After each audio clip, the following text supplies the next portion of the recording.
ಈ ಪ್ರಪಂಚದಲ್ಲಿ ಕೆಟ್ಟ ಮಕ್ಕಳಾದರೂ ಇರ್ತಾರೆ, ಕೆಟ್ಟ ತಾಯಿ ಯಾವ ಕಾಲಕ್ಕೂ ಇರುವುದಿಲ್ಲ. ಯಾವುದೇ ತಾಯಿಯಾದ್ರೂ ಕೂಡ ಮಕ್ಕಳ ಭವಿಷ್ಯದ ಬಗ್ಗೆ ಯೋಚನೆ ಮಾಡುತ್ತಾರೆ. ನಿನ್ನ ತುಟಿಯಂಚಿನಲ್ಲಿ ನನ್ನ ತಂದೆ ಇರಬೇಕು ಅಂತ ನಾನು ಭಾವಿಸಿಕೊಂಡಿದ್ದೆ. ಆದರೆ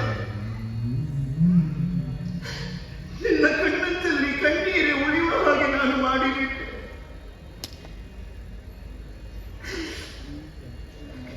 ಕಾರಣ ಏನು ಬಂದಿಗೆ? ನಾನು ಸುರಾದೀನೆ, ನಾನು ಪರಾದೀನೆ.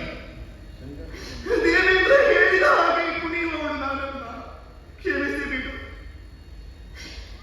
ನನಗೆ ಅರ್ಥವಾಗುತ್ತೆ, ಯಾವುದೇ ಹೆಣ್ಣು ಮಗುವಿನ ಪ್ರತಿಯೊಂದು ಬೆಳವಣಿಗೆ ಹಂತದಲ್ಲಿ ತಾಯಿಯ ಜೊತೆಯಲ್ಲೇ ಇರಬೇಕು. ಆ ಮಗು ತನ್ನ ಸಮಸ್ಯೆಯನ್ನು ಮುಕ್ತವಾಗಿ ಹಂಚಿಕೊಳ್ಳುವುದು ತಾಯಿಯಲ್ಲಿ ಮಾತ್ರ. ತಂದೆಯಲ್ಲಿ ಹೇಳಿಕೊಳ್ಳುವುದಿಲ್ಲ, ಹೇಳಲಾರೆ. ನೀನು ಎಲ್ಲೇ ಇದ್ದು ಹೇಗೆ ಸುಖವಾಗಿ ಬಾಳಬೇಕೆನ್ನುವುದೇ ನನ್ನ ಆಸೆ. ಇದು ಬೇಡ, ಇದನ್ನೆಲ್ಲ ಧರಿಸಿಕೊಂಡು ನನ್ನ ಹಾಗೆ ನೀನಾಗುವುದು ಬೇಡ, ನೀನಾಗುವುದು ಬೇಡ. ಸಾಧ್ಯವಾದರೆ ಈ ತಾಯಿಯನ್ನು ಕ್ಷಮಿಸಿದ್ದು. ಮೇನಕ, ನಿನ್ನಲ್ಲಿ ವ್ಯಗ್ರನಾಗುವುದಕ್ಕೆ ಉಗ್ರನಾಗುವುದಕ್ಕೆ ನಾನು ಹಂಬಲಿಸಿದವನು. ಬಿಟ್ಟು ಹೋಗುವ ಮಾತಾಡಿದಾಗ ಮನಸ್ಸು ವ್ಯಸನಗೊಂಡೇ ಆಕ್ರೋಶವು. ಆಟಿಕೆಯಲ್ಲ, ನಿನ್ನ ಕರುಳಬಳ್ಳಿಯನ್ನು ಕತ್ತರಿಸಿ ಆ ಮಗು ನಿನ್ನ ಕೈಗೆ ಬಂದರು. ಹಂಬಲಿಸಿ ಹೊಂದಿದಂತಹ ಮಗುವಿನ ಜೊತೆಗೆ ಇರುವುದೇ ಇತ್ತ ಅಂತ ವಿವೇಕೋದಯ. ಈಗಲೂ ಮುನಿಸಿಲ್ಲ, ಇಬ್ಬರಲ್ಲೂ ಹಲಸಿನ ಹೊರಡಲ್ಲ. ತಾಯಿತನದ ಸುಖವೇನು ಸರಿಯೇನು ಸರಿಯುವುದಕ್ಕೆ ಅವಕಾಶ ಮಾಡಿಕೊಟ್ಟ ನನ್ನ ಪಾಲನ ದೇವರು. ಸ್ವರ್ಗದ ಸಂಸ್ಥೆ ಎನ್ನುವುದರ ಸಾಧ್ಯತೆ ಮತ್ತು ಮಿತಿ ಎರಡನ್ನೂ ಅರಿವಿಗೆ ತಂದುಕೊಟ್ಟ ನನ್ನ ಪಾಲಿನ ಗುರು. ಮಾತಿನಲ್ಲಿ ಕಟ್ಟಿ ಹಾಕಬೇಕು, ಉಳಿಯುವಂತ ಸಾಧ್ಯತೆ ಇಲ್ಲ. ನಾನು ಹೋಗಲೇಬೇಕು ಏಕಾಂಗಿಯ. ಮತ್ತೆ ಅದೇ ರಾಗವನ್ನು ಆವರ್ತಿಸಿದರೆ ಸ್ವರ್ಗಕ್ಕೆ ಹೋದ ಮೇಲೆ ಸೌಖ್ಯವನ್ನು ಭವಿಸದಿದ್ದರೆ ಸ್ವರ್ಗಸ್ಥಳಾದ ಮೇಲೆ ಸ್ವರ್ಗಕ್ಕೆ ಅಪವಾದ ಅಂತ. ಹಾಗೆಂದು ಜೊತೆಯಾಗಿ ಹೋದೆ ಅಂತಾದ ದೇವೇಂದ್ರನ ಶಾಪಕ್ಕೆ ಈ ಮಗು ಬಸ್ತೀಗುವುದು ಅಂತ ಆಲೋಚನೆ ಮಾಡಿ ಅಳಿಸಿದ್ದಾದಂತ ಅವರಲ್ಲಿ ಕೇಳು. ದೇವೇಂದ್ರನ ವಜ್ರದಂಡವನ್ನು ಧರಿಸಿ ವಿಶ್ವಾಮಿತ್ರನನ್ನು ಬೆದರಿಸ್ತೀಯಾ? ಅವನ ಮೇಲಿನ ಆಕ್ರೋಶವನ್ನು ನಿನ್ನ ಮೇಲೆ ನಾನು ಬೇಡ ಬೇಡ, ಅವನಿಗೆ ಅರ್ಥ ಆಗ್ತದೆ. ಸುಮ್ಮನೆ ಇಲ್ಲೇ ಅವನಿ ಸಾಧ್ಯವಾದ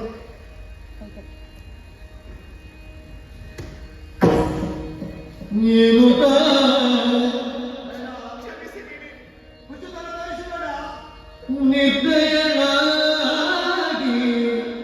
ಅದು ಮನೆಯಲ್ಲೂ ಮಗು ಬೇಡ.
ಅಳಬೇಡ, ಅಳಬೇಡ.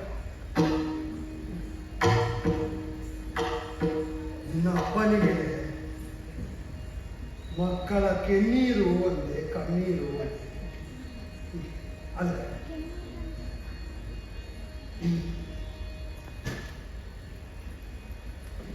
ಬೇಕು ಅಂತ ಬರಸಲಿದದ್ದು ನಾನು ಮೇಲಕ್ಕೆ, ಬೇಡದಿದ್ದರೆ ಬಿಡಿಸಿಕೊಳ್ಳಬೇಕಾದ್ದು ನಾನೇ. ಕಾಮಕ್ಕೆ ಸಂಕೇತವಾಗಿ ಸಂಪಿಗೆಯ ಮರ, ಸಂಪಿಗೆಯ ಹೂವನ್ನು ಸಂಪಗೆಯ ನಿಕ್ಷವೇ ವಿಶ್ವಾಮಿತ್ರನ ಕಾಮತ್ಯಾಗ, ಕಾಮನಾತ್ಯಾಗ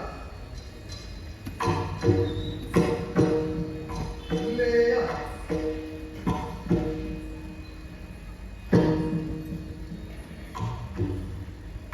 ಕಾಡಿನ ಮಧ್ಯದಲ್ಲಿ ನಿನ್ನನ್ನು ಯಾರೂ ಕಾಣದೇ ಹೋದು, ಇದ್ದಲ್ಲಿಂದ ಕಾಣಬಲ್ಲ ಮೇಲುಲೋಕದ ಬಿಡುಗಣ್ಣಕ್ಕೆ ಸರಿಯಾಗಿ ಕಾಣುವ ನೆನೆಗೆ ಬಿಟ್ಟಿದ್ದೇನೆ. ಒಳ್ಳೆಯದ, ಇದರಿಂದಾಗಿ ಉಳಿತೇನೆ ಅಂತ ಭಾವಿಸಿರಬೇಕು ದೇವತೆಗಳು, ದೇವೇಂದ್ರ. ಆರಾದರೂ ಯಾಕೆ ನನಗೆ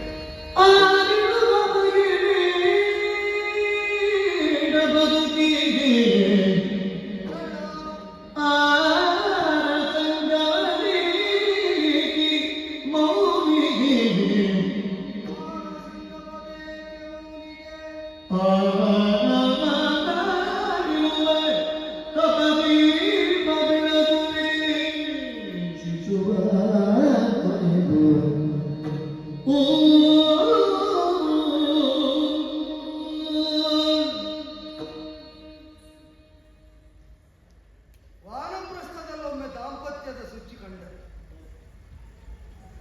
ಗೃಹಸ್ಥಾಶ್ರಮ ಬಿಟ್ಟು ವಾನಪ್ರಸ್ಥಿಯಾದ ಈಗ ಅಕ್ಷರಶಃ ಸನ್ಯಾಸ. ಕಾಮ್ಯ ಕರ್ಮಗಳನ್ನು, ಅದರ ಫಲಗಳನ್ನು ಒಂದೆಡೆಯಲ್ಲಿ ನಿಕ್ಷೇಪಿಸುವುದು, ಅದಕ್ಕೆ ಸನ್ಯಾಸ ಅಂತ ಹೆಸರಾದರೆ ವಿಶ್ವಾಮಿತ್ರ ಸರ್ವ ಕಾಮಕಾಮನೆಗಳನ್ನು, ಅದರ ಫಲಿತವನ್ನು ಪರಬ್ರಹ್ಮದಲ್ಲೇ ನಿಕ್ಷೇಪಿಸಿ ಹೊರಡ್ತಾ ಇದ್ದಾನೆ. ಸರ್ವಸಂಗ ಪರಿತ್ಯಾಗಿಯಾಗಿ ಇಲ್ಲ, ಷಡ್ವೈರಿಗಳ ಸಂಘ ಉಂಟು ಅಂತಾದರೆ 5 ಆಗಿ ಅಲ್ಲ, 50 ಆಗಿ ಅಲ್ಲ, 5 ಆಗಿ ಇಂದ್ರಿಯ ಪ್ರಪಂಚ ಕೈ ಬೀಸಿ ನನ್ನನ್ನು ಕರೆಯುತ್ತದೆ. ಆರಿರುವಂತಹ ಸಂಸಾರದ ದೀಪ್ತಿಯನ್ನು ಬೆಳಗುವುದಕ್ಕೆ ನಾನಿಲ್ಲ. ಕಾಮ, ಕ್ರೋಧ, ಲೋಭ, ಮೋಹ, ಮದ, ಮತ್ಸರ ಇದನ್ನು ಇನ್ನು ಒಳಗೆಯೇ ಬೆಳೆಸಿದೆ ಅಂತಾದರೆ ಬಿಟ್ಟದ್ದೆಲ್ಲ ಬೇಕು ಅಂತ ಕಾಣ್ತದೆ. ಆರ ಸಂಘವೂ ಬೇಡ, ಆರರ ಸಂಘವೂ ಬೇಡ. ಬದುಕಿನಲ್ಲಿ ಭವಿಷ್ಯದಲ್ಲಿ ಬೆಳಕಾಗುವುದಕ್ಕೆ ಆರಿದ ತಪದ ಬೆಳಕನ್ನು ಮತ್ತೆ ಜ್ವಾಲೆಯಾಗಿಸಿದೆ. ಆಗ ತಡೆಯಾಗಿ ಮಗು ಮಾತ್ರ. ನಾನಾದರೂ ಮೇಲಕೆಯನ್ನು ನೋಡಿದ ಮೇಲೆ ಕಾಮನೆಯನ್ನು ಹೊಂದಿದವರು, ನನ್ನೆಡೆಗೆ ಮೇಲಕೆಯನ್ನು ಕಳುಹುವಾಗಲೇ ಸುರಪತಿಗೋ ಸುರರ್ಕಳಿಗೋ ಈ ಸ್ಥಿತಿ ಗೊತ್ತುಂಟು ಅಂತಾದರೆ ನಾನದನ್ನು ದೇವರಿಗೆ ಬಿಟ್ಟಿದ್ದೇನೆ. ಆದರೆ ದೇವವರ್ಗಕ್ಕೆ ಸೇರಿದ ನೀವು ಅದಳುವಾಗ ಹಸಿಗುಳಿಯಿತು ಅಂತಾದರೆ ಹಾಲು ಕೊಡುವವಳನ್ನು ನಿಮ್ಮ ಲೋಕಕ್ಕೆ ಕರೆಸಿಕೊಂಡು ಕ್ರೌರ್ಯ ಮೆರೆಯುತ್ತೀರಿ ಅಂತಾದರೆ ನೆನಪಿಟ್ಟುಕೊಳ್ಳಿ ದೇವತೆಗಳು. ಇದು ತನಕ ಅಮೃತಪಾಯಿಗಳು ಅಂತ ನಿಮ್ಮನ್ನು ಮಾನಿಸ್ತಾ ಇದ್ದ ಲೋಕ ಆ ಮಗು ಹಸಿದು ಅತ್ತರೆ ನೀವು ಕುಡಿದದ್ದು ಅಮೃತವೋ ಅಂತ ಪ್ರಶ್ನಿಸುವುದಕ್ಕೆ ಕರೆದು